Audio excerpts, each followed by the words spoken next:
नमस्कार साथियों, आपका बहुत बहुत स्वागत है tools of recombinant DNA technology में। जैसा पहले पार्ट में आप और हम लोगों ने पढ़ा था कि सीधे सीधे मुख्य रूप से एक ऑर्गेनिज्म के डीएनए को या सेगमेंट्स को मुख्य रूप से डीएनए सेगमेंट मतलब जीन को किसी दूसरे ऑर्गन के साथ जोड़ दिया जाता था। तो आज आप और हम लोग उनके टूल्स पढ़ेंगे, किस प्रकार से जोड़ा जाता है, कौन कौन सी चीज़ें उसमें उपयोग में लाई जाती हैं। तो एक बार पुनः मुख्य रूप से मैं आपको डीएनए रिकॉम्बिनेंट पर चर्चा करना चाहूँगा, यानी रिकॉम्बिनेंट डीएनए टेक्नोलॉजी क्या होती है, इस पर चर्चा करना चाहूँगा। यह जेनेटिक इंजीनियरिंग की एक बहुत महत्वपूर्ण टेक्निक है। यह जेनेटिक इंजीनियरिंग की एक बहुत महत्वपूर्ण टेक्निक होती है। जेनेटिक इंजीनियरिंग तो आपको पता ही है कि जीन मैनिपुलेशन करके एक नए जीन को तैयार करना या डीएनए को तैयार करना, हेरा फेरी करके उसी को क्या कहते हैं, जेनेटिक इंजीनियरिंग कहा जाता है। तो निश्चित तौर पर जेनेटिक इंजीनियरिंग की यह एक बहुत महत्वपूर्ण टेक्निक है। इस टेक्निक में इच्छित डीएनए के सेगमेंट्स को देखिए, एक ऑर्गेनिज्म है, इसका ये डीएनए सेगमेंट है। इस डीएनए सेगमेंट में ये वाला जो भाग है, ये मतलब आपको पसंद है। पसंद से तात्पर्य ये है कि ये सुंदर नहीं है, ये मुख्य रूप से इंसुलिन हार्मोन को कोड कर रहा है। इंसुलिन हार्मोन को ये वाला भाग कोड कर रहा है। तो इसको ले जाकर किसी दूसरे ऑर्गेनिज्म के डीएनए के साथ जोड़ दिया जाए, किसी दूसरे ऑर्गेनिज्म के डीएनए के साथ जोड़ दिया जाता है। तो ऐसे डीएनए को ही रिकॉम्बिनेंट डीएनए कहा जाता है। समझ में आया रिकॉम्बिनेंट डीएनए क्या होता है? एक ऑर्गेनिज्म ए के डीएनए के किसी एक विशिष्ट भाग को, रिकॉग्नाइज साइट जिसको कहा जाता है, विशिष्ट भाग को बी ऑर्गेनिज्म के साथ जोड़ दिया जाए, बी ऑर्गेनिज्म के डीएनए के साथ जोड़ दिया जाए, तो जो नया डीएनए प्राप्त होता है उसी को रिकॉम्बिनेंट डीएनए कहा जाता है। तथा इसके फलस्वरूप जो जीव तैयार हो रहा है उसको रिकॉम्बिनेंट ऑर्गेनिज्म कहा जाता है, और इस टेक्निक को, जो तकनीकी अपनाई जा रही है, उसको रिकॉम्बिनेंट डीएनए टेक्नोलॉजी के नाम से जाना जाता है। रिकॉम्बिनेंट डीएनए टेक्नोलॉजी के नाम से जाना जाता है। ये आपकी रिकॉम्बिनेंट डीएनए की डेफिनेशन हुई। रिकॉम्बिनेंट डीएनए क्या होता है, ये चीज में मुख्य रूप से बताएं।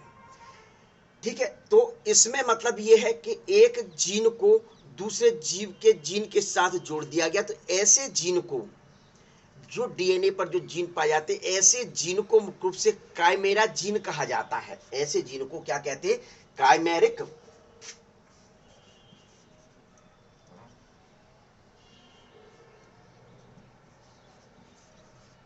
काइमेरिक जीन कहा जाता है। क्या कहते हैं? काइमेरिक जीन कहा जाता है।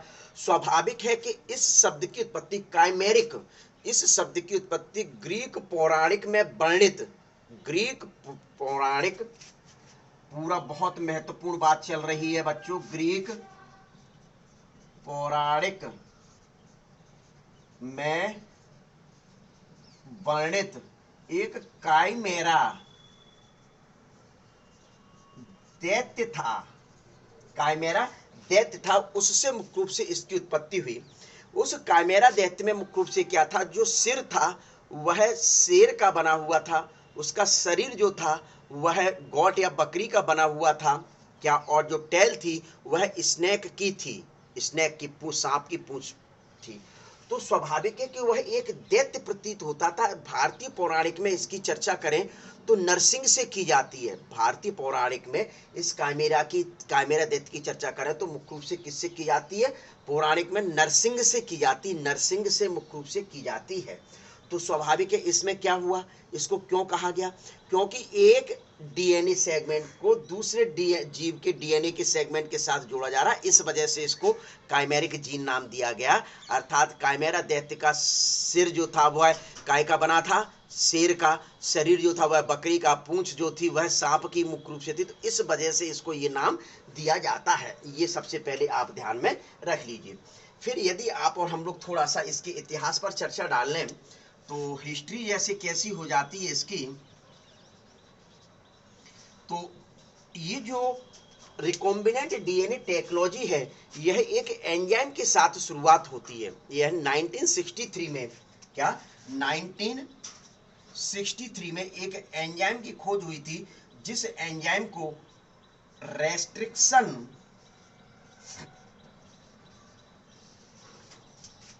एंडोन्यूक्लियेज एंजाइम कहा जाता है। इसी एंजाइम के माध्यम से मुख्य रूप से रिकॉम्बिनेंट डीएनए टेक्नोलॉजी पूरी की पूरी डटी हुई है।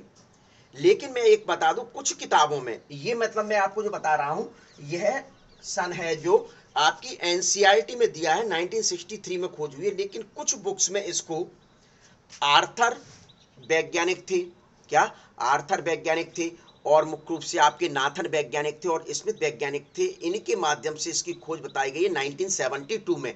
इसके लिए 1978 में मुख्य रूप से इनको नोबेल प्राइज भी दिया गया। 1978 में इसके लिए आर्बर को, नाथन को और स्मिथ को इसके लिए क्या दिया गया, नोबेल प्राइज भी 1978 में मुख्य रूप से दिया गया था। तो आपको भी इसे ध्यान रखना है कि अपने को चूंकि एनसीईआरटी में 1963 दी हुई है, इस वजह से 1963 ही तैयार करनी है, और जब कभी 1972 आ जाएगी तो उस दौरान 1972 ही तैयार करनी, क्योंकि एनसीईआरटी ही मेन है अपनी। क्या है, एनसीईआरटी जो है अपनी वही मुख्य रूप से मेन होती है, दूसरी बुक को अपन मेन नहीं मानते हैं। फिर पहला ये। दूसरा, 1974 में रूडोल्फ जेनिस ने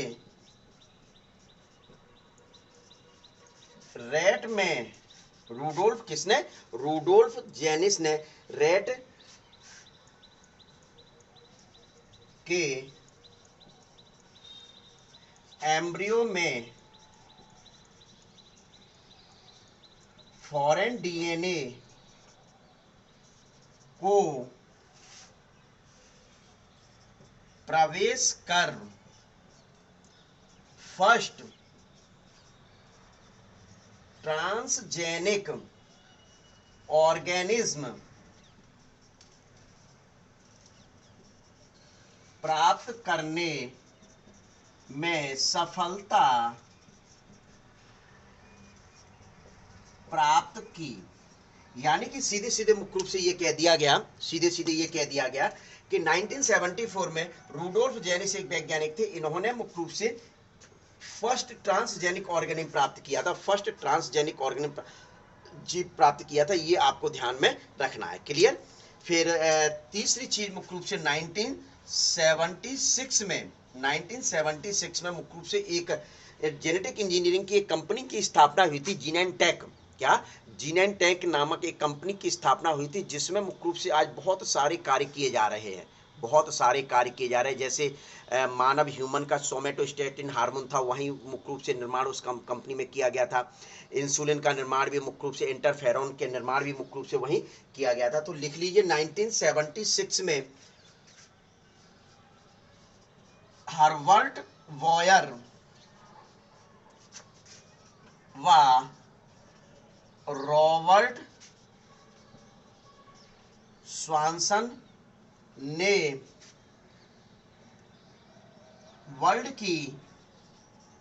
विश्व की प्रथम, विषय ध्यान रखें, विश्व की प्रथम जेनेटिक इंजीनियरिंग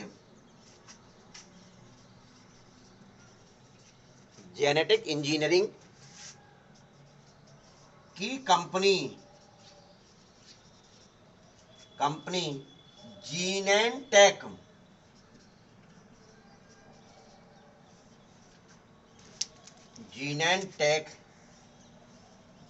की स्थापना की, जीनेंटेक की मुख्य रूप से स्थापना की। ये आपको विशेष तौर पर रटना है, ये ध्यान में रख लीजिए। जीनेंटेक कंपनी की स्थापना मुख्य रूप से 1976 में हुई थी, जेनेटिक इंजीनियरिंग की प्रथम कंपनी थी। इस कंपनी ने मुख्य रूप से इकोलाई में मानव सोमेटोस्टेटिन को बनाने में सफलता प्राप्त की थी। इस कंपनी ने, लिखिए, इस कंपनी ने मानव ह्यूमन सोमेटोस्टेटिन हार्मोन का उत्पादन सबसे पहले मुख्य रूप से किया था। क्या का उत्पादन किया था? इस कंपनी ने ह्यूमन सोमेटोस्टेटिन का निर्माण किया था मुख्य रूप से इकोलाई में। क्या, इकोलाई में सबसे पहले लिख लीजिए, मैं बोल रहा हूं, इकोलाई में मानव सोमेटोस्टेटिन का निर्माण मुख्य रूप से यही हुआ था। इंसुलिन हार्मोन का निर्माण भी मुख्य रूप से यहीं हुआ था। इसके अलावा इंटरफेरॉन प्रोटीन जो एक एंटीवायरल प्रोटीन होती है, जो किसी वायरस के प्रवेश करने पर मुख्य रूप से शरीर के अंदर बनती है, उसको एंटीवायरल प्रोटीन कहा जाता है। उसका निर्माण भी मुख्य रूप से यहीं रिकॉम्बिनेंट डीएनए टेक्नोलॉजी के माध्यम से किया गया था। क्लियर? तो सबसे पहले तो मुख्य रूप से ये चीजें आपको ध्यान में रखना है। तो इसका ले लीजिए स्क्रीनशॉट, फिर चलते हैं आप टूल्स पर। ये तो समझ में आ गया होगा क्या टेक्निक होती है, क्या होता है, ले लिया। देखिए अब आते हैं टूल्स के बारे में चर्चा करते हैं। टूल्स का मतलब होता है, हिंदी में यदि जाने तो उपकरण। हिंदी में यदि जाने इसको क्या कहा जाता है बच्चों? उपकरण कहा जाता है। उपकरण से मतलब ये है कि रिकॉम्बिनेंट डीएनए टेक्नोलॉजी है तो इसको किस प्रकार से किया जाता है। रिकॉम्बिनेंट डीएनए टेक्नोलॉजी को मुख्य रूप से मूल रूप कैसे दिया जाता है, उसमें कौन कौन से आपके जो टूल्स हैं, कौन कौन से उपकरण का प्रयोग किया जाता है। जैसे अपन रोटी बनाने के लिए मुख्य रूप से कौन कौन से उपकरण का प्रयोग करते हैं, आटे का प्रयोग करते हैं बेलना, चक्का, गैस वगैरह, पानी इनका उपयोग करते हैं। तो ये क्या हुए? ये टूल्स हुए उसके। ये क्या हुए बच्चों? ये टूल्स हुए। तो उसी प्रकार से इस टूल्स के बारे में अपने को जानना है। तो देख लीजिए, मैं सबसे पहले यहाँ टूल्स लिख दूं। वैसे तो आपको वहां लिखा हुआ है। तो टूल्स में मुख्य रूप से फॉरेन डीएनए सबसे पहले लिखा जा रहा है। फॉरेन डीएनए मतलब इसके लिए अपने को विदेश से डीएनए लेके आने पड़ेंगे, क्योंकि फॉरेन मतलब क्या होता है? Other countries. फॉरेन का मतलब क्या होता है? विदेशी डीएनए। ठीक है, तो फॉरेन का मतलब है विदेशी डीएनए। विदेश से डीएनए को लेके आओ। जब तक आप लेके आओगे, 10 बार लेके आओगे, वहां जाके पुलिस ने पकड़ लिया, वहां किसी ने नहीं दिया, फिर क्या करोगे? अरे मेरे भाइयों, फॉरेन डीएनए का मतलब होता है, फॉरेन डीएनए का मतलब होता है किसी भी डीएनए विदेश से लाए, यहीं मुख्य रूप से उपलब्ध होता है। मतलब अपने शरीर के अलावा दूसरा डीएनए, जो मतलब वेक्टर के साथ जो डीएनए जोड़ना है, वेक्टर के साथ जो डीएनए जोड़ना है उसको कहा जाता है फॉरेन डीएनए, विदेशी डीएनए। ये ध्यान में रख लीजिए। तो लिख लीजिए यहीं पे, यहां लिख दीजिए, ऐसे डीएनए खंड जो वेक्टर के साथ जोड़ते हैं, ऐसे डीएनए खंड जो मुख्य रूप से क्या वेक्टर के साथ जोड़ते हैं, उनको मुख्य रूप से क्या कहा जाता है? विदेशी डीएनए कहा जाता है। मेरे भाइयों, विदेश लेने मत चले जाना, नहीं आपका कोई भरोसा नहीं, आप बहुत महान है तो विदेश पता चला एरोप्लेन सर ने कहा है तो अब फॉरेन डीएनए लेने जाना है अपने को, विदेश चल दिए। तो ठीक है, पहली बात ये ध्यान में आपको रखना है। फिर ये मुख्य रूप से कई प्रकार का होता है। क्या? ये मुख्य रूप से कई प्रकार का होता है। तो कौन कौन से प्रकार का होता है? ये सबसे पहले तो इसका ये एक नंबर हुआ। अब यहाँ इसके प्रकार लिखना है। तो सी डीएनए, क्या फर्स्ट कौन सा? सी डीएनए। सी डीएनए का मतलब होता है कॉम्प्लीमेंट्री डीएनए, यानी पूरक डीएनए। वे डीएनए के सेगमेंट्स जो एमआरएनए टेम्पलेट पर तैयार किए जाते हैं, एमआरएनए टेम्पलेट पर तैयार करने वाले डीएनए को मुख्य रूप से सी डीएनए कहा जाता है। तो यहां लिख दीजिए, एमआरएनए टेम्पलेट पर तैयार किया जाता है। एमआरएनए टेम्पलेट पर मुख्य रूप से जिन डीएनए सेगमेंट्स को तैयार किया जाता है उनको मुख्य रूप से क्या कहा जाता है? सी डीएनए कहा जाता है। इसमें रिवर्स ट्रांसक्रिप्शन एंजाइम हेल्प करता है। इसमें कौन सा एंजाइम? Reverse transcription. विशेष ध्यान रखें, एक एंजाइम ये आ गया, रिवर्स ट्रांसक्रिप्शन एंजाइम मुख्य रूप से सहायता करता है। क्योंकि अभी टूल्स बता रहे हैं, मतलब उपकरण है ये, किन किन के माध्यम से सहयोग करते हैं। दूसरा पॉइंट आएगा फॉरेन डीएनए के बाद एंजाइम ही आएगा। तो यहां मैंने बता दिया कि फर्स्ट एंजाइम रिवर्स ट्रांसक्रिप्शन सी डीएनए के बनाने में मुख्य रूप से हेल्प करता है। ये आपको ध्यान में रखना है। ठीक है, दूसरा मुख्य रूप से कौन सा आता है?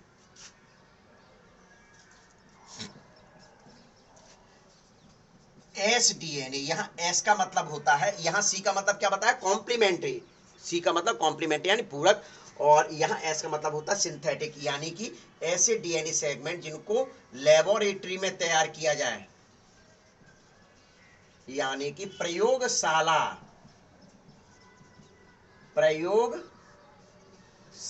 में तैयार करने वाले को मुख्य रूप से क्या कहा जाता है? तो इसमें जो है वह पॉलीमरेज एंजाइम हेल्प करता है। इसमें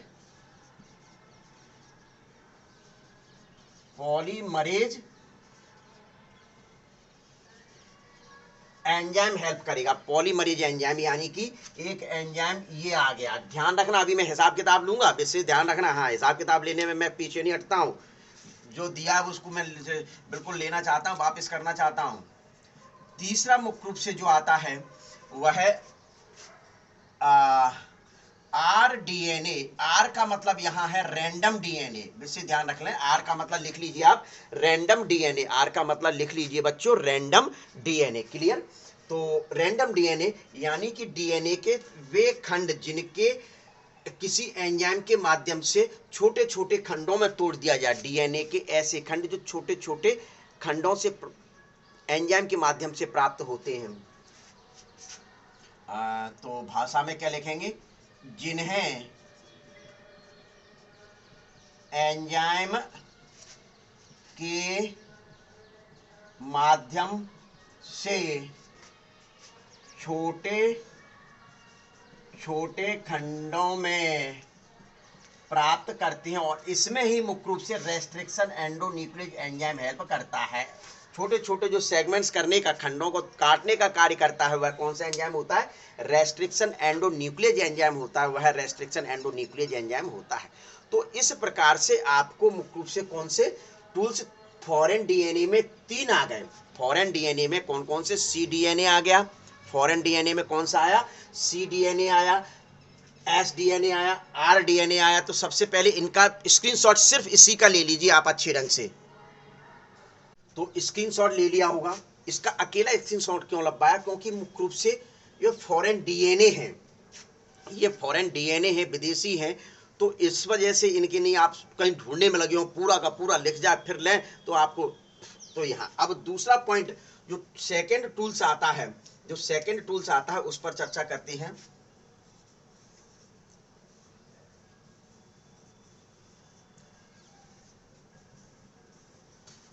एंजाइम। देखिए, तो मैंने आपको 2 एंजाइम तो यही बता दिए। देखिए, ये 2 एंजाइम तो यही हो गए। तो इन पर कोई चर्चा करनी है? बिल्कुल नहीं करनी है।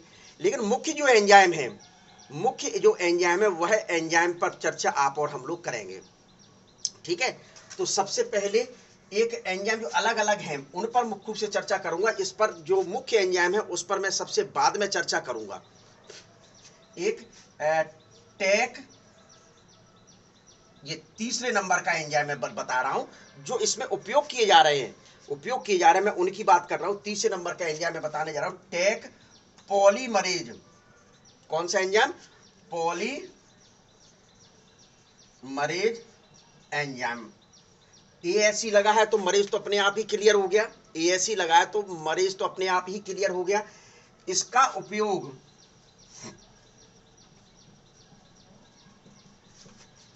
पीसीआर में किया जाता है, पॉलीमरेज चेन रिएक्शन में किया जाता है। इसका उपयोग पॉलीमरेज चेन रिएक्शन में किया जाता है। तो ये समाप्त हो गया अपने को। यहाँ रिकॉम्बिनेंट डीएनए टेक्नोलॉजी में है पीसीआर का चरण, तो उसमें मुख्य रूप से बताया जाएगा क्लियर।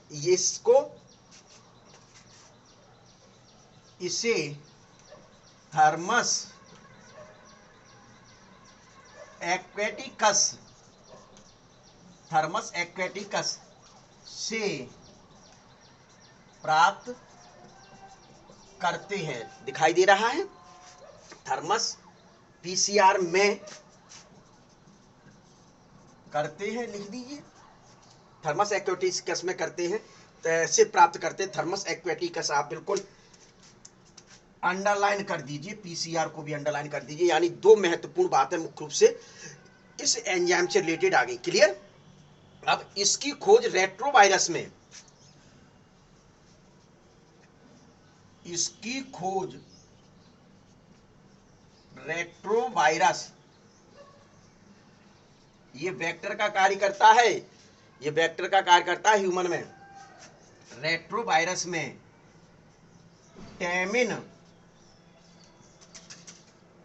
तथा बाल्टीमोर ने खोजा। इसकी खोज किसने की थी? टैमिन। रेट्रोवायरस में टैमिन तथा बाल्टीमोर नामक वैज्ञानिक थे। तो तीसरी बात आपको ये ध्यान में रखनी है इस एंजाइम से रिलेटेड। क्लियर? चौथा जो एंजाइम महत्वपूर्ण, जिसको न्यूक्लिएज एंजाइम कहा जाता है। पांचवा जो एंजाइम है वह है डीएनए लाइगेज एंजाइम। यह दो महत्वपूर्ण एंजाइम है। ये जो एंजाइम है दो महत्वपूर्ण एंजाइम है, इन पर आपको डिटेल में चर्चा मेरे द्वारा की जाएगी। तो सबसे पहले आप देख लें न्यूक्लियेज एंजाइम। सबसे पहले किस पर चर्चा करते हैं? Nuclease enzyme. न्यूक्लियेज एंजाइम वे एंजाइम है, न्यूक्लियेज एंजाइम वे एंजाइम है जो दो रूपों में पाए जाते हैं। कितने रूपों में पाए जाते हैं? दो रूपों में पाए जाते हैं। पहला जो है एक्सो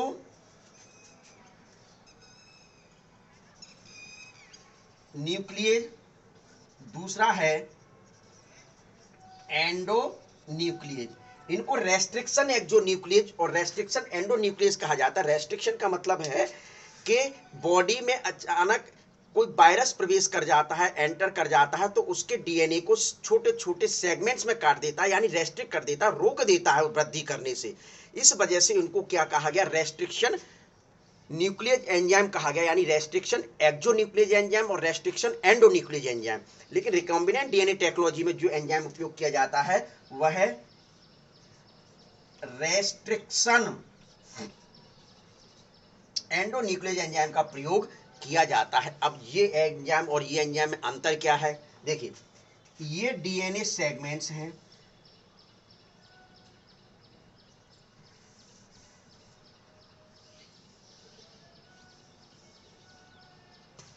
इस पर मुख्य रूप से जीन पाए जाते हैं, सभी को पता है। जब ऐसा एंजाइम जो एंड से काटे, एंड से कट करे, इस प्रकार से काटता चला जाए, तब उसको कहा जाए, वो एंजाइम कौन सा होगा? एंड से काटने वाले डीएनए के एंड से, चाहे इस एंड से चाहे इस एंड से काटे, तो उसको एक्सो न्यूक्लियस कहा जाता है। और ऐसा एंजाइम जो किसी डीएनए को रिकॉग्नाइज साइट से, रिकॉग्नाइज साइट मतलब कोई एक विशिष्ट पहचान करके साइट होती है, स्थान होता है, उससे कट करने का कार्य करे। सपोज दैट ये वाला आपको शुरुआत से इंसुलिन का बताया गया, तो ये suppose that insulin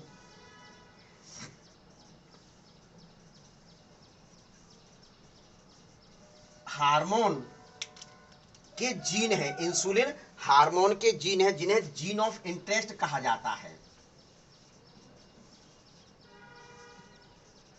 gene of interest कहा जाता है। तो इसको पहचान कर मध्य में काटे, तो उसको क्या इस जगह से कट कर दे, इस जगह से और इस जगह से कट कर दे, तब वो एंजाइम होगा, वो कौन सा होगा? रेस्ट्रिक्शन एंडो न्यूक्लियेज एंजाइम होगा। कौन सा एंजाइम होगा? रेस्ट्रिक्शन एंडो न्यूक्लियेज एंजाइम होगा। ये जो एंजाइम है, ये पहले इसका स्क्रीनशॉट ले लीजिए, फिर मैं डिटेल में बताता हूं।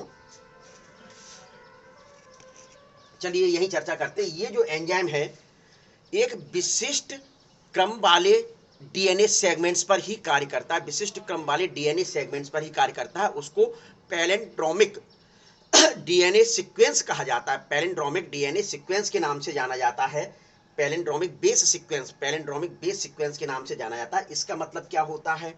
चलिए करिए, मैं इसको पूरा ले लीजिए स्क्रीनशॉट, में मिटाने जा रहा हूं।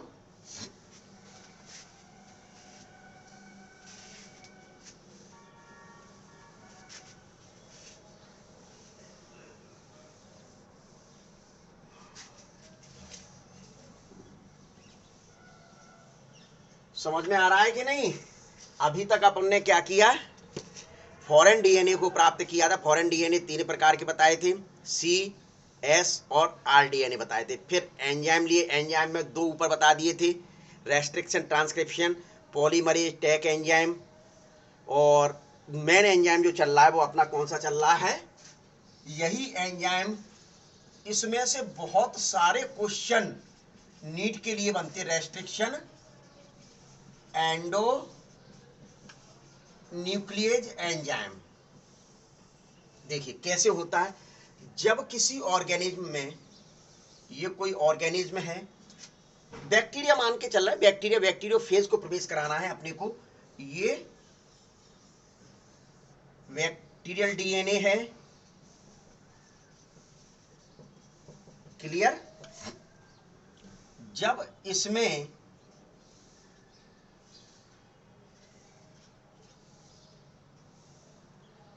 बैक्टीरियोफाज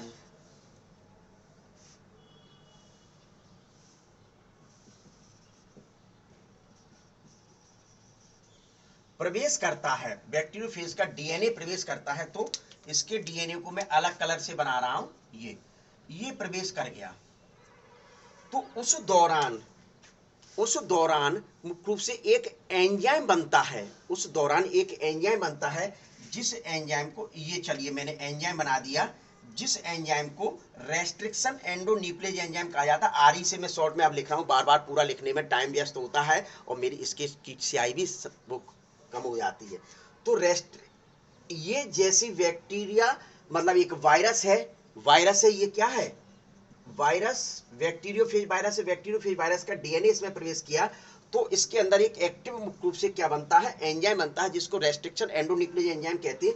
ये रेस्ट्रिक्शन एंडोन्यूक्लियस एंजाइम इनको सेंड कट कर देता है, ये कट कर दिया, क्या कट कर दिया, तो स्वाभाविक है इनकी ग्रोथ नहीं होने देता, ऐसे डीएनए की ग्रोथ नहीं होने दिया, बैक्टीरियोफेज के डीएनए की ग्रोथ नहीं होने दिया, कट कर दिया, वहीं के वहीं नष्ट कर दिया, एक तरीके से ये कहा जाए। ऐसे डीएनए जो इनके द्वारा कट किए जाते हैं उनको डाइजेस्टेड डीएनए भी कहा जाता है, लिख लीजिए, डाइजेस्टेड डीएनए के नाम से भी जाना जाता है। तो जब ये इनको कट कर रहा है तो इनको भी कट कर सकता है, लेकिन इनको कट नहीं करता कि जैसे ये एक्टिव होता है, restriction endonuclease enzyme bacterial cell के अंदर एक्टिव होता है, तो वहां मुख्य रूप से डीएनए से मिथाइल ग्रुप को जोड़ देता है, डीएनए से मिथाइल ग्रुप को जुड़ जाता है। इसके एक्टिव होने पर ये बैक्टीरियोफेज के डीएनए को कट करता है और इधर जो स्वयं का डीएनए होता है, जिसको बैक्टीरियल डीएनए कहते हैं, उससे मिथाइल ग्रुप जुड़ जाता है, मिथाइल समूह जुड़ जाता है। तो जिसके कारण मुख्य रूप से एक सिस्टम बनता है, सिस्टम को जरा आप वो कर लीजिए, जरा स्क्रीनशॉट ले लीजिए।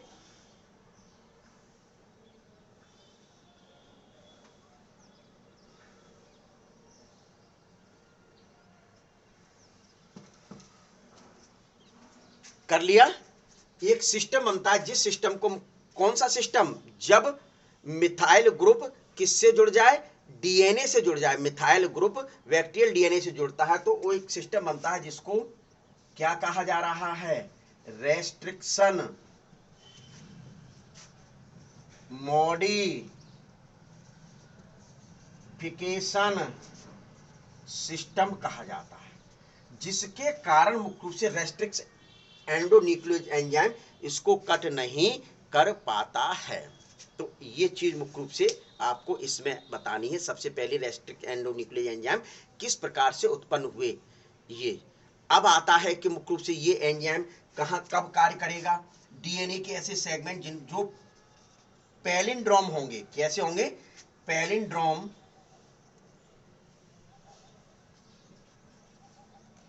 होंगे, उस पर कार्य करेगा। अब पैलिंड्रोम क्या होता है, पैलिंड्रोम के बारे में सुनिए।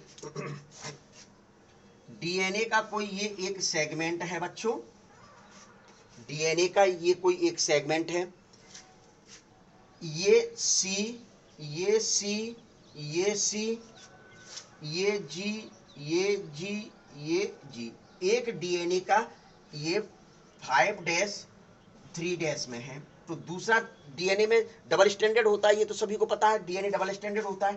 तो ये एंड कौन सा होगा, 3' होगा, ये एंड कौन सा होगा, 5' होगा। तो इसके सामने जो जुड़ेगा वह क्या जुड़ेगा बच्चों, ये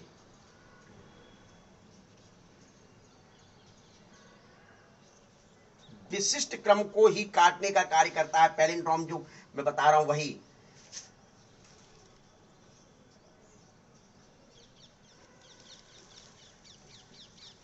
ये कट कर दिया, ठीक है।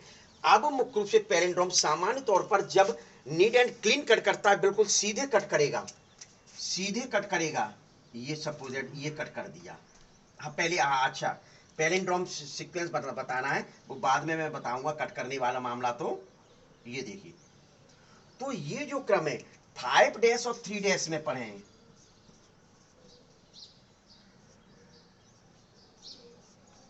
देखिए सी सी जी जी जी, एक डीएनए के डबल स्टैंड के एक धागे का क्रम सी सी जी जी जी 5' से 3' की ओर होता है। दूसरा भी 5' से 3' की ओर पढ़ें, सी सी सी जी जी जी, यानी सीधे पढ़ लो और उल्टे पढ़ लो तो एक जैसे ही मुख्य रूप से पढ़े जाएं, एक जैसे ही पढ़े जाएं, उनको पैलिंड्रोम बेस सीक्वेंस कहा जाता है। पैलिंड्रोम बेस सीक्वेंस के नाम से जाना जाता है। जैसे आपकी एनसीईआरटी में मलयालम एक शब्द दिया हुआ है,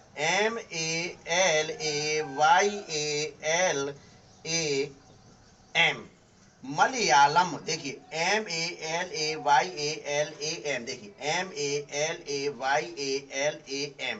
चाहे इस साइड से पढ़ लें चाहे इस साइड से पढ़ लें, एक जैसे विशेष, लेकिन ध्यान दें ये एक ही क्रम है, ये एक ही क्रम है, लेकिन इसमें डीएनए डबल स्टैंडर्ड होता है। तो उसकी बात कर रहे हैं कि 5 डैश में क्रम जो पढ़ा जाए और विपरीत दिशा से पढ़ा जाए तो एक ही प्रतीत हो, तो उसी को पैलिंड्रोम बेस सीक्वेंस कहा जाता है। दूसरा एक मैं अपनी तरफ से बता देता हूं, ये तो आपकी एनसीईआरटी में दिया हुआ है, तो यानी बहुत महत्वपूर्ण है, नीट का क्वेश्चंस बनता है ये। MADAM, मैडम को पढ़ लीजिए, चाहे कैसे भी पढ़ लें, मैडम को इस दिशा में पढ़ें। MADAM एक दूसरे साइड से पढ़ने पर एक जैसे प्रतीत होते हैं, उनको पैलिंड्रोम के डीएनए के नाम से जाना जाता है। ऐसे डीएनए को ही ये रेस्ट्रिक्शन एंडोन्यूक्लियेज एंजाइम है वह कट कर पाता है।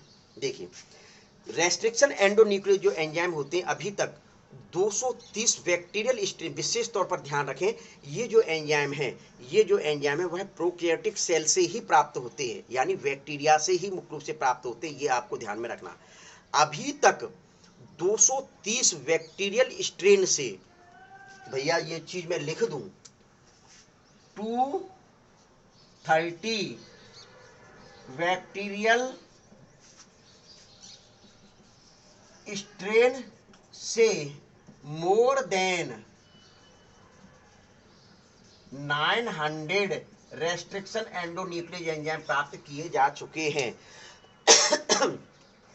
230 बैक्टीरियल स्ट्रेन से more than 900 restriction endonuclease enzyme प्राप्त किए जा चुके हैं। ये आप रट लीजिए, बहुत महत्वपूर्ण है। इसका मतलब क्या हुआ, एक बैक्टीरियल स्ट्रेन से एक से अधिक रेस्ट्रिक्शन एंडोन्यूक्लियेज एंजाइम प्राप्त किए जा चुके हैं। एक बैक्टीरियल सेल से एक से अधिक, या एक प्रोकैरियोटिक सेल से एक से अधिक बैक्टीरियल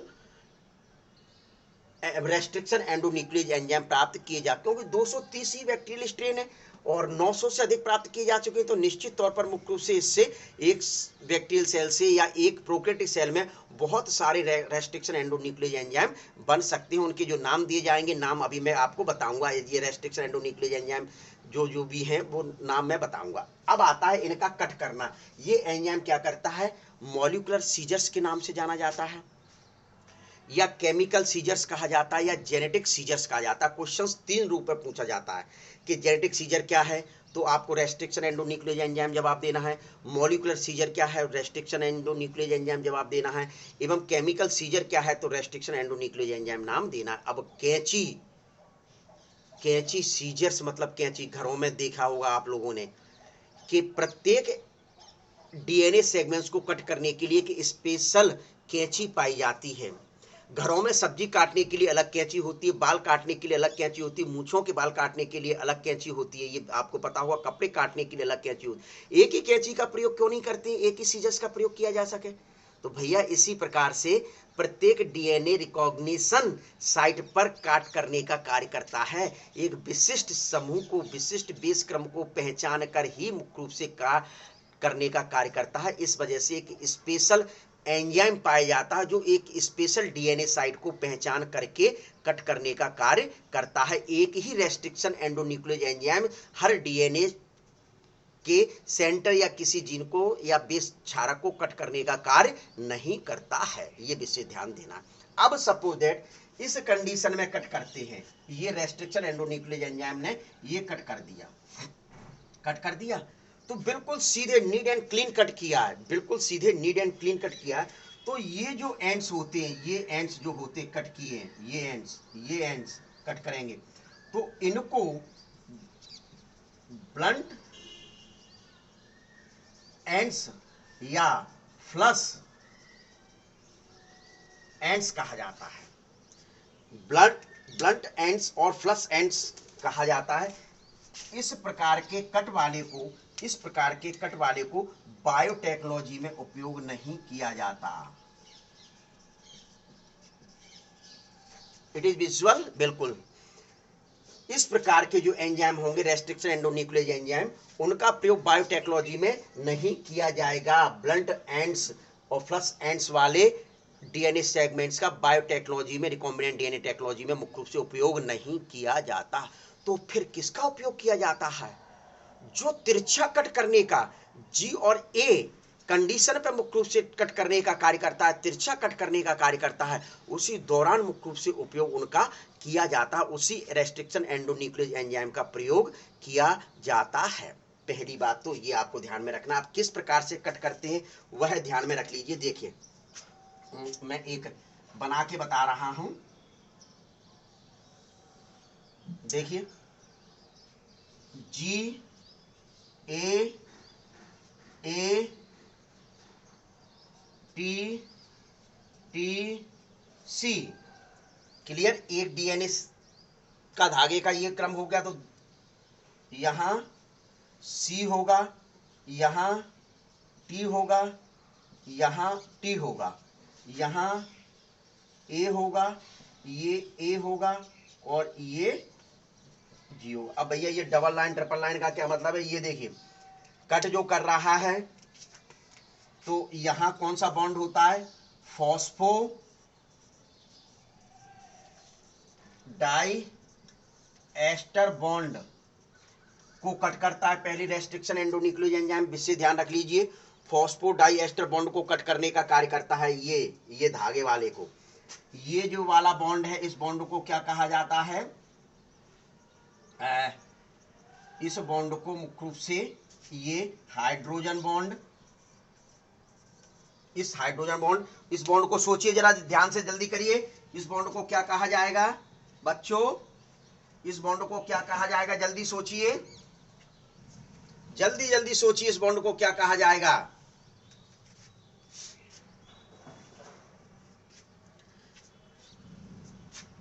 भैया न्यूक्लियोसाइडिक बॉन्ड कहा जाएगा।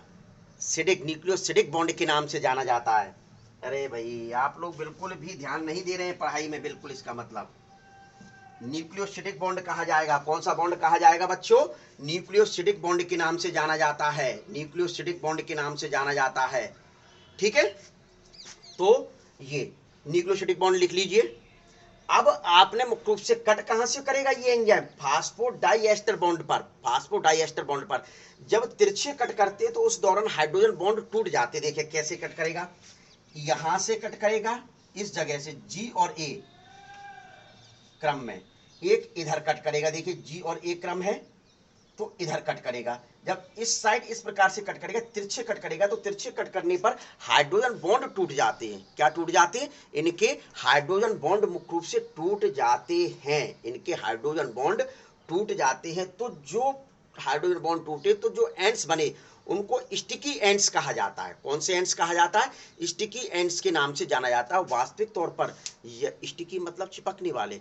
तो यहाँ बिलबिलाते हैं ये बॉन्ड बिलबिलाते कि वो मुझसे कोई जुड़े आके, लेकिन कौन जुड़ेगा? एक निश्चित नाइट्रोजन बेस ही मुख्य रूप से उस अनुक्रम पर जुड़ेंगे, एक निश्चित नाइट्रोजन बेस ही उस अनुक्रम पर जुड़ने का मुख्य रूप से कार्य करते हैं। तो ये आपको क्या करना है इसमें बताना है। अब इसको मैं कट करके बता रहा हूं तिरछे वाले को। इसका पहले स्क्रीनशॉट ले लीजिए, जल्दी से ले लीजिए।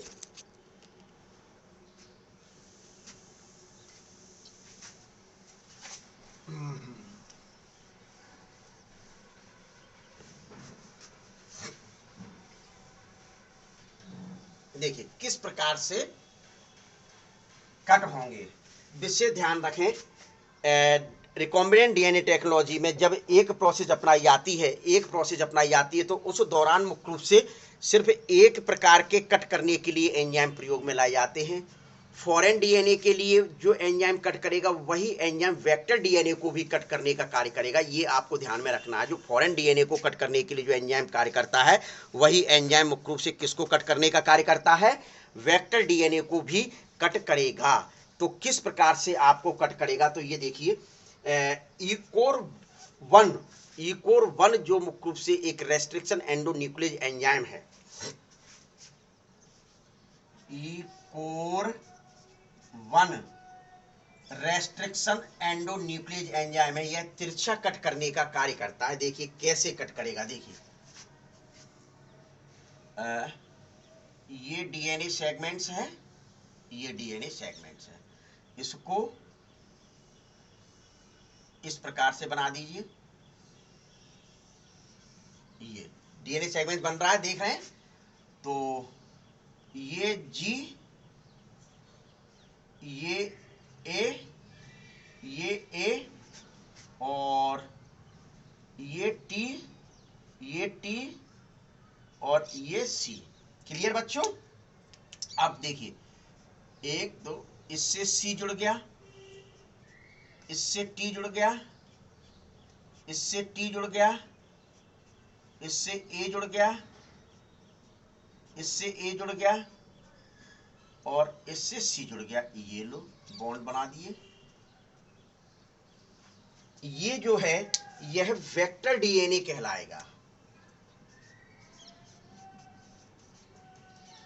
भैया फॉरेन डीएनए को ले किसी सेल में प्रवेश कराना है तो किसी की तो आवश्यकता पड़ेगी। ले जाने का, प्रवेश कराने के लिए गाड़ी की आवश्यकता पड़ेगी। तो गाड़ी को क्या कहते हैं? वाहक। तो ऐसे ही वेक्टर को वाहक कहा जाता है। वेक्टर डीएनए की अपने को आवश्यकता पड़ेगी। तो वेक्टर डीएनए मेरे द्वारा बनाया गया। अब दूसरा मैं बना रहा हूं फॉरेन डीएनए। देखिए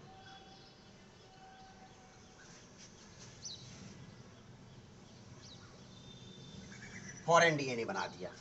अब फॉरेन डीएनए के लिए मुख्य रूप से क्रम निर्धारित कर लीजिए। जी देखिए इसका उल्टा कर दीजिए। क्या इसका उल्टा करिए? चलिए अच्छे तरीके से जल्दी जल्दी कर दीजिए। क्या जल्दी जल्दी करिए।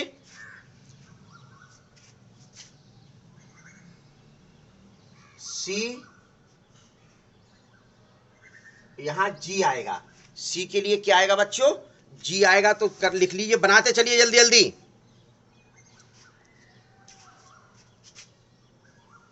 टी टी हो गया। देखिए सी टी टी ए मैं बता रहा हूं ये, ठीक है। तो ये ट्रिपल बॉन्ड, यहां सी जुड़ेगा, यहां डबल बॉन्ड, ये टी जुड़ेगा, ये डबल बॉन्ड टी जुड़ेगा, ये डबल बॉन्ड ए जुड़ेगा। भैया ये मैं कोई अपने मन से नहीं बता रहा हूं। आप सोच रहे हैं अपने मन से। ए एडिनिन थाइमिन से डबल हाइड्रोजन बॉन्ड द्वारा हमेशा जुड़ता है। ग्वानिन साइटोसिन से ट्रिपल बॉन्ड द्वारा हमेशा जुड़ता है। या थाइमिन एडिनिन से हमेशा डबल बॉन्ड द्वारा जुड़ता है। और साइटोसिन ग्वानिन से हमेशा ट्रिपल हाइड्रोजन बॉन्ड द्वारा जुड़ता है। इस वजह से ये बॉन्ड आपके लिए गए हैं। इसको आप कह दें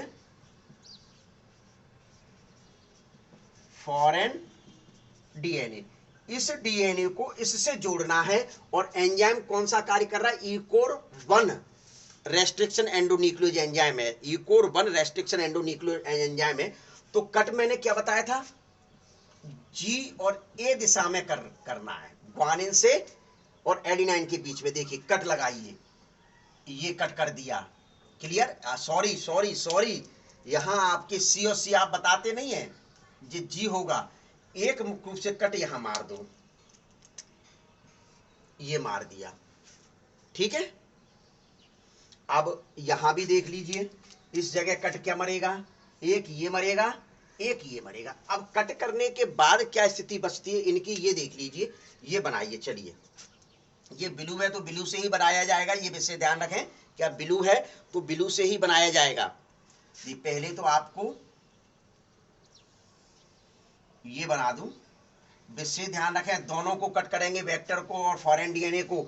एक ही रेस्ट्रिक्शन न्यूक्लियस एंडोन्यूक्लियस एंजाइम का प्रयोग किया जाएगा। वो उसका किसका किया जाएगा? ईकोर के द्वारा इसको भी कट किया जाएगा और इसको भी कट किया जाएगा ईकोर 1 के द्वारा। ये विशेष आपको ध्यान में देना है। तो देखिए कट किया, जी ट्रिपल बॉन्ड सी। हाँ इसको थोड़ा सा डीएनए जिससे आपको महसूस हो, ठीक है। ये बना दिया जी।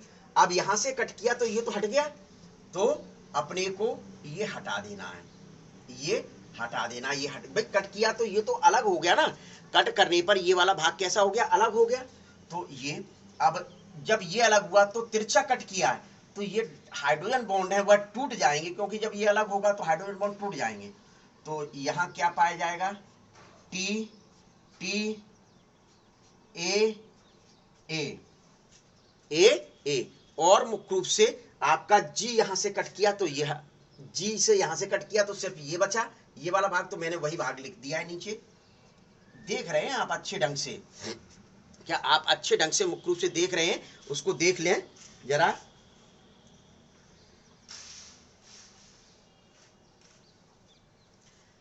देखिए न्यूक्लियोसिडिक जो बॉन्ड बताया उसको न्यूक्लियोसिडिक ना कहते हुए ग्लाइकोसिडिक बॉन्ड कहेंगे। न्यूक्लियोसिडिक जो बॉन्ड बताया उसको, देखिए एक बार मैं बॉन्ड के बारे में बता दूं, ये वाला जो है यहां जो बॉन्ड पाया जाता है उसको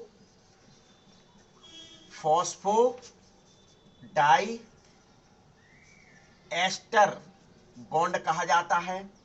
ये वाला जो बॉन्ड है ग्लाइकोसिडिक बॉन्ड कहा जाता है, और ये वाले जो बॉन्ड है इनको हाइड्रोजन बॉन्ड कहा जाता है। जो मेरे द्वारा मुंह से निकल गया था न्यूक्लियोसिडिक बॉन्ड, न्यूक्लियोसिडिक ना कहती हुए ग्लाइकोसिडिक बॉन्ड कहा जाता है, इस और इसके बीच में। क्लियर, देखिए तो ये आपका क्लियर हो गया।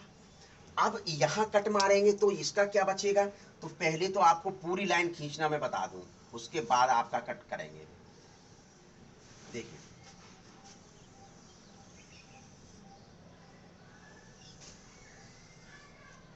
ये डीएनए बना दिया, तो इसका लिख दीजिए क्या क्या है। ये जी था तो जी पर कट किया तो जी अलग हो जाएगा, ये अलग कर दिया, देख लीजिए मैंने अलग किया। तो यहां क्या बचा, ए ए टी टी और सी। क्लियर, अब बॉन्ड बना दीजिए।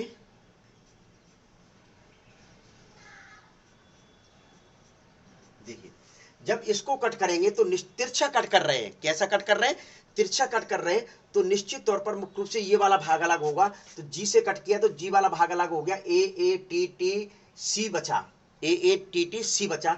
अब यहां क्या पाया जा रहा था, टी टी ए ए और जी। फिर यहां देखिए दूसरा कट लगाया गया था, दूसरा कट लगाया गया, जब यहां ये कट लगाएंगे तो ये कट मैंने लगाया, देखिए ये कट लगाया तो ये अलग होगा, तो इसको मैंने अलग कर दिया, जिसके फलस्वरूप हाइड्रोजन बॉन्ड जो थे वो टूट गए। हाइड्रोजन बॉन्ड क्या थे, वो टूट गए, ये लोग हाइड्रोजन बॉन्ड को तोड़ दिया, टूट गए। अब ये फॉरेन डीएनए को कट हो गया, और ये कौन सा वेक्टर डीएनए कट कर दिया गया, किस एंजाइम के द्वारा, इकोर 1 रेस्ट्रिक्शन एंडोन्यूक्लियोज एंजाइम के द्वारा कट किया। अब इसको और इसको जोड़ना है, यानी कि इसको इसके साथ जोड़ना है, फॉरेन डीएनए को वेक्टर डीएनए के साथ जोड़ना है। तो जोड़ दीजिए, चलिए देखिए किस प्रकार से जोड़ा जाएगा। जी है और दूसरा,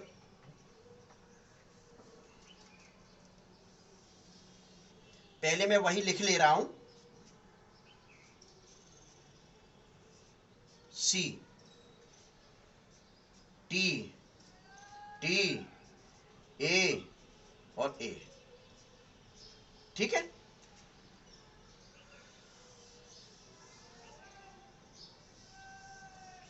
ये अब ये वाला भाग, इस वाले भाग को यहां फिक्स करना है, सॉरी सॉरी ये ब्लू कलर से बनाना था, ये ब्लू कलर से बनाना है आपको, वेक्टर डीएनए अपना ब्लू कलर वाला चल रहा है तो वही लेके चलेंगे।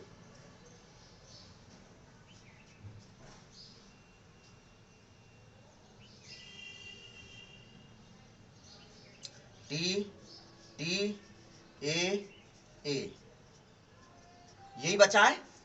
अब इसको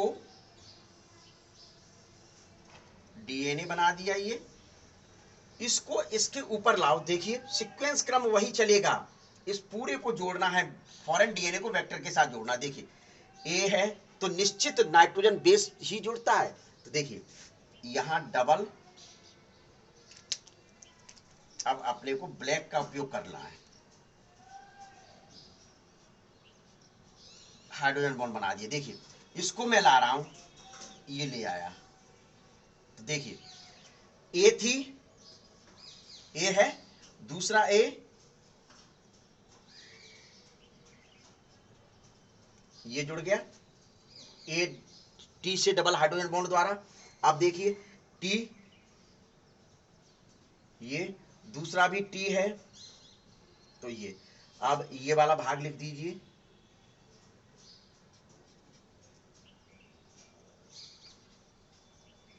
और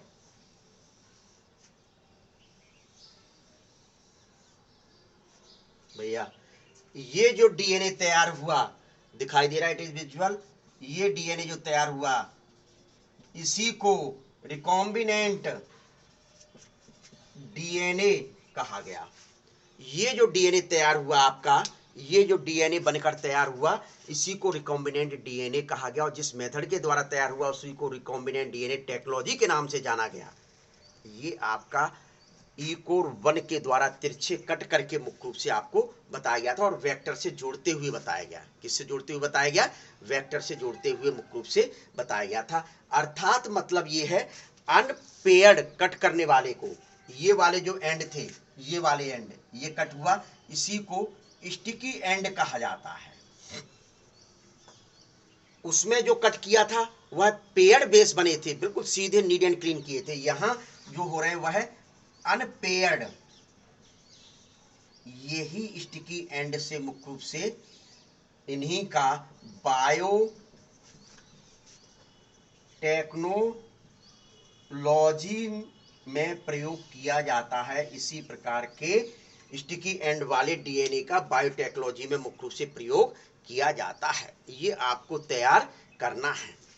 ले लीजिए इसका स्क्रीनशॉट, ले लीजिए। अब देखिए ले लिया तो मैं इसको जरा मिटाना चाहूंगा, मिटाल दूं।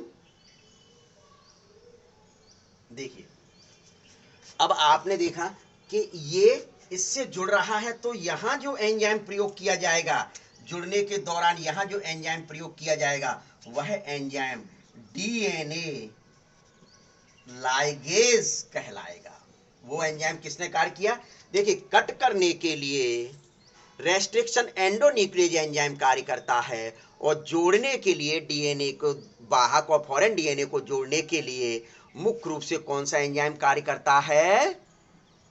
DNA ligase. लाइगेज एंजाइम नाम दिया जाता है, लेकिन डीएनए को जोड़ रहा है, इस वजह से इसको क्या नाम दे दिया गया बच्चों? डीएनए लाइगेज एंजाइम नाम दिया गया, डीएनए लाइगेज एंजाइम। तो इस प्रकार से आपको सारे के सारे एंजाइम बताए और मैंने उसमें यह भी कहा था कि दो महत्वपूर्ण एंजाइम हैं, आरई रेस्ट्रिक्शन एंडोन्यूक्लियेज एंजाइम और दूसरा DNA ligase enzyme. Ligase enzyme जोड़ता है और एंडोन्यूक्लियेज एंजाइम कट करता है, यानी सीजर्स का कार्य मुख्य रूप से इसके द्वारा किया जाता है। तो इसका आप एक स्क्रीनशॉट ले लीजिए। चलिए लीजिए, चलिए ले लिया होगा। अब मुख्य रूप से आता है कि ये ईकोर 1 नाम कैसे दे दिया गया। सबसे पहले खोजा गया रेस्ट्रिक्शन एंडोन्यूक्लियेज एंजाइम कौन सा है, कैसे ये नाम दे दिए जाते हैं, इन पर चर्चा करते हैं। तो इसको मैं मिटाल दूं बच्चों, मिटाल दूं। विशेष ध्यान रखना, ईकोर 1 जो रेस्ट्रिक्शन एंडोन्यूक्लियेज एंजाइम है वो पैलिंड्रोमिक कट में ही मुख्य रूप से कट करेगा। एंडोन्यूक्लियेज एंजाइम, रेस्ट्रिक्शन एंडोन्यूक्लियेज एंजाइम जो है वह पैलिंड्रोमिक अनुक्रम में ही मुख्य रूप से कट करने का कार्य करता है। और पैलिंड्रोमिक का मलयालम और मैडम पर ध्यान में रखिए जी, आगे से पीछे दोनों से पढ़ने पर मुख्य रूप से एक जैसा पढ़ा जाए, एक जैसा पढ़ा जाए वही कहलाते हैं। चलिए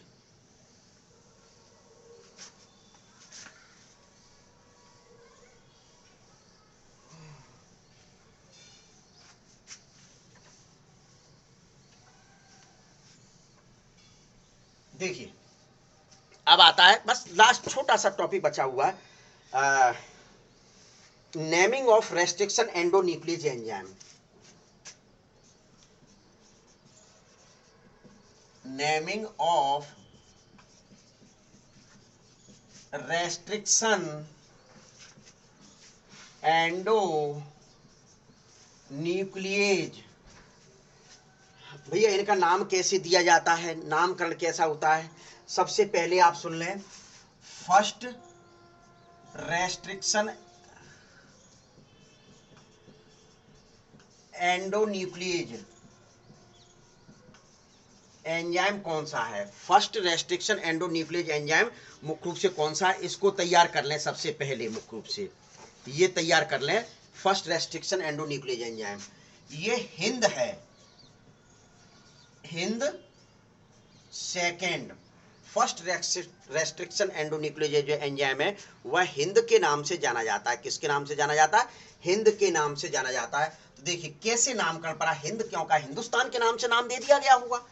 लोग समझते हिंदी के नाम से नाम दे दिया होगा। भैया हिंदी के नाम से नाम नहीं दिया गया, आपके हिंदुस्तान के नाम से इसका नाम नहीं दिया गया। इसका नाम दिया जाता है जिस जीव से बनाया गया है, जिस जीव से इसको प्राप्त किया गया है, यानी बैक्टीरियल सेल कौन सी है जिससे प्राप्त किया गया है, उसी के आधार पर नाम दिया जाता है। जैसे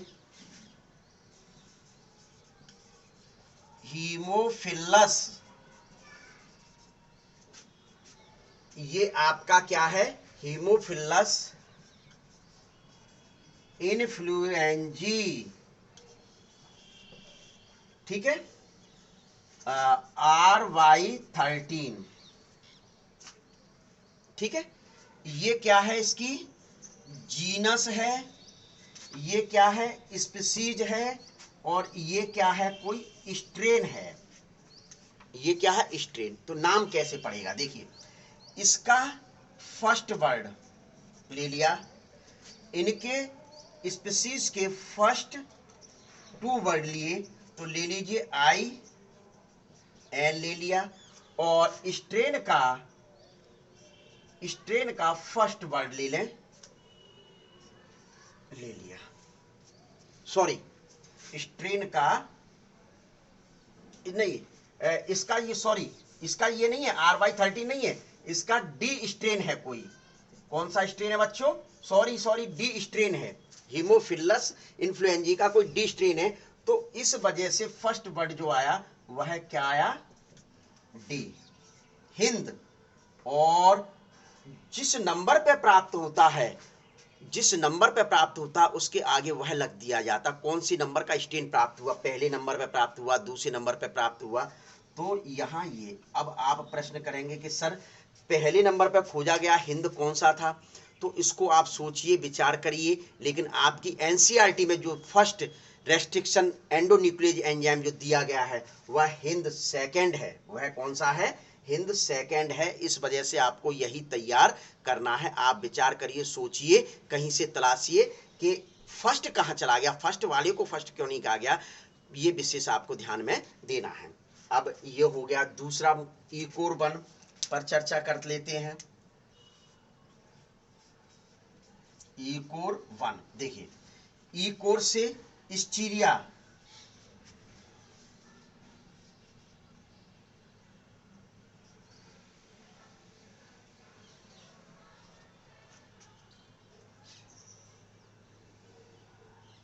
स्टेरिसिचिया,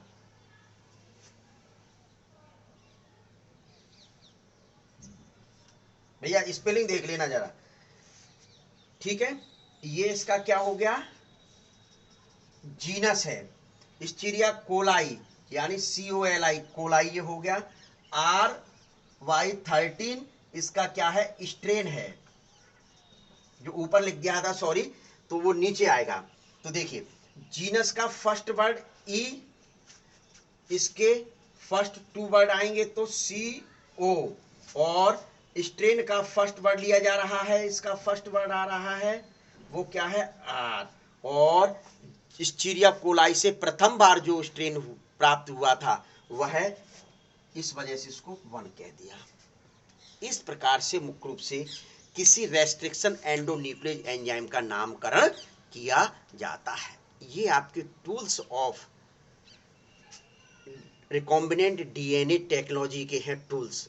अब यहाँ टूल्स तीसरा जो बचा, वेक्टर, बहुत महत्वपूर्ण है। वेक्टर बहुत महत्वपूर्ण है। तो वेक्टर में कौन कौन से होंगे ये देख लीजिए आप।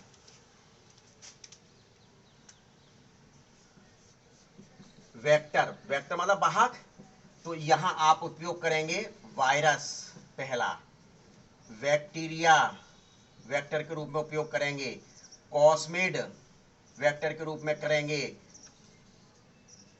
प्लाज्मिड्स वेक्टर के रूप में उपयोग करेंगे। जनरली जो उपयोग वेक्टर के रूप में उपयोग किया जा रहा है वह बैक्टीरिया किया जा रहा है सामान्य तौर पर। दूसरे नंबर पर किया जा रहा है वह वायरस किए जा रहे हैं। तो इन्हीं पर मुख्य रूप से आपसे चर्चा की जाएगी, लेकिन अगले पार्ट में। तो वेक्टर के ऊपर अगला पार्ट आएगा। तो बच्चों ये विषय ध्यान दें मेरे साथियों कि यदि आपको बहुत अच्छा लगता है, अच्छा तो लगेगा निश्चित तौर पर, यदि कोई प्रॉब्लम है तो आप कमेंट्स बॉक्स में लिखें, तो शेयर करें, लाइक करें और सब्सक्राइब करें। विशेष ये करना ना भूलें, लाइक, शेयर और सब्सक्राइब करना अवश्य ध्यान में रखें। चलिए ले लीजिए इसका स्क्रीन शॉट, तो ले लिया। चलिए बच्चों, अभी तक मैंने अभी आपको क्या पढ़ाया भैया? टूल्स में सबसे पहले फॉरेन डीएनए प्राप्त किए एंजाइम के द्वारा, रेस्ट्रिक्शन एंडोन्यूक्लियोज एंजाइम के द्वारा कट करके प्राप्त कर लिए। कौन कौन से थे, कौन कौन से प्रकार के थे? सी डीएनए था, एस डीएनए था और आर डीएनए। सी डीएनए मतलब जो है वह कॉम्प्लीमेंट्री डीएनए कहलाते हैं, मतलब आरएनए टेम्पलेट पर बनाए जाते हैं। एस डीएनए लैब में बनाए जाते हैं, प्रयोगशाला में बनाए जाते हैं। और जो आर डीएनए है उनको एंजाइम के माध्यम से कट करके छोटे छोटे खंड प्राप्त होते हुए। फिर दूसरा रेस्ट्रिक्शन एंडोन्यूक्लियोज एंजाइम पर चर्चा की। तीसरा लाइगेज एंजाइम पर मुख्य रूप से चर्चा की। ये किस किस प्रकार से विशेष ध्यान रखना, पैलिंड्रोम कंडीशन, पैलिंड्रोम डीएनए को ही काटता है, आपको ध्यान में रखना है। मैडम के नाम से और आपकी एनसीईआरटी में दिया है। मलयालम, मलयालम यानी आगे से और पीछे से पढ़ें तो एक जैसा पढ़ा जाए, एक जैसा पढ़ा जाए, उसी को कहा जाता है पैलिंड्रोम डीएनए। क्या? विशेष तौर पर रेस्ट्रिक्शन एंडोन्यूक्लियोज एंजाइम पैलिंड्रोम डीएनए पर ही कट करने का कार्य करता है, ये आपको ध्यान में रखना है। ठीक है, तो bye, see you, meet again next जो वेक्टर का टॉपिक होगा उसमें आप और हम लोग फिर से मिलते हैं। चलिए ले लीजिए।